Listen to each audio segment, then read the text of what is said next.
لە 19 ئابۆ پرسی سەرۆکایەتی هەرێم لە تەلاری پەرلەمان هێنراوەتە دەرەوە و خرایە سەر مێزی گفتوگۆی پێنج لایەنە سەرەکیەکەی هەرێم، بەڵام ئەم لایەنانەش دوای نۆ کۆبوونەوە پرسەکان بۆ یەکلایی نەکرایەوە.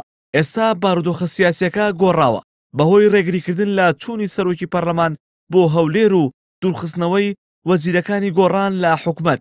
لەسەر ئەم گۆڕانکاریە بزوتنەوەی گۆڕان پەیامێکی تری بۆ سێ لایەنە هاوبەشەکەی یەکێتی و یەکگرتو و کۆمەڵ هەیە و پێیان دەڵێت لە کێشەکەدا ناوبژیوان نین.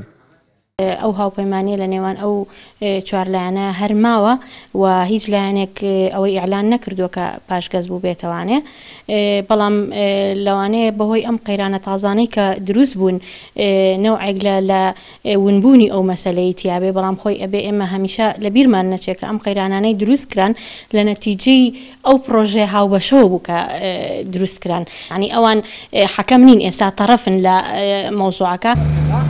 بەرپرسانی یەکگرتووی ئیسلامی کوردستان دەڵێن لە پرۆژەی چوار لایەنەکە پاشگەز نەبوونەتەوە. عومەر محەممەد ئەندامی مەکتەبی سیاسی یەکگرتوو بەیەنارتی ڕاگەیان تا ئێستا حەزبەکەی پابەندە با پرۆژەی چوار لایەنەکە و سوورن لەسەر گۆڕینی سیستەمی حکومڕانی هەرێم. ئەوەی دەمێنێتەوە یەکێتی نیشتیمانی و کۆمەڵی ئیسلامیە کە ئەوانیش لەگەڵ گۆڕان و یەکگرتوو پابەندبوونی خۆیان بە پرۆژە هاوبەشەکەیان لەسەر پرسی سەرۆکایەتی هەرێم دووپات دەکەنەوە. پرسە حاڵەتێکە داوای یەکێتیە لەبەرەوە یەکێتی لە بەرنامەکانی خۆی چۆن پەشیمانە بێتەوە. بەنسبەت ئێمەوە کۆتایی پێهاتووە، ئێمە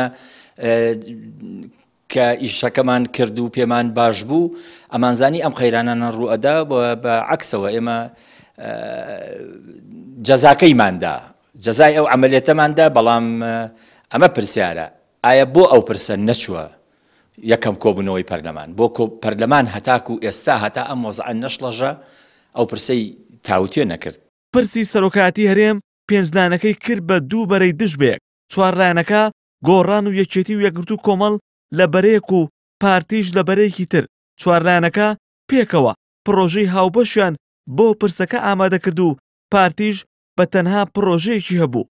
لە ئەنجامدا نە پارتی بە پرۆژەی چوار لایەنەکە و نە ئەوانیش بە پرۆژەکەی پارتی ڕازی بوون و پرسەکەیشان وەک خۆی هێشتەوە.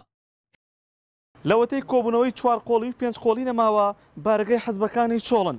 چوار لایەنەکە نزیکەی 20 ڕۆژە کۆبوونەوەکانیان لەسەر پرسی سەرۆکایەتی هەرێم هەڵپەساردووە. ئەم چوار لایەنە بە شێوەیە کۆبوونەوەکانیان سارد و سەڕی پێوە دیارە کە هیچ کامیان ئامادە نین کاتی کۆبوونەوەی چوار قۆڵی دیاری بکەن و قسە لەسەر پرسی سەرۆکایەتی هەرێم بکەنەوە. هێمن مەحموود یەنارتی، سلێمانی.